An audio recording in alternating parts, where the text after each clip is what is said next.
এক গ্রীষ্মের দুপুরে একটি পিঁপড়ে খাবার সংগ্রহে ব্যস্ত ছিল। সে কঠোর পরিশ্রম করে শস্যের দানা সংগ্রহ করে তার গর্তে জমা করছিল, যেন তার শীতের খাবারের অভাব না হয়। অন্যদিকে একটি ঘাসফড়িং গান গাইছিল আর রোদ পোহাইছিল। ওই দূরে ডাকে রাত জাগা পাখি, বলে সুরে সুরে রাত আছে বাকি। ও পিঁপড়ে ভাই, তুমি এত কষ্ট করছো কেন?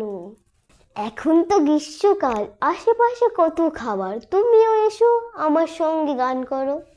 এই গ্রীষ্মকালে যদি আমি খাবার সঞ্চয় করে রাখি, তাহলে আর আমাকে শীতকালে কষ্ট করতে হবে না।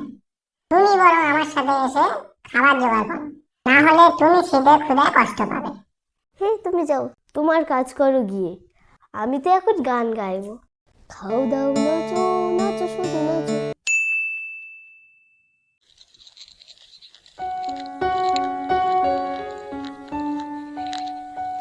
আমি যদি পিঁপড়ের কথা শুনতাম, আমাকে আর এই শীতে কষ্ট পেতে হতো না।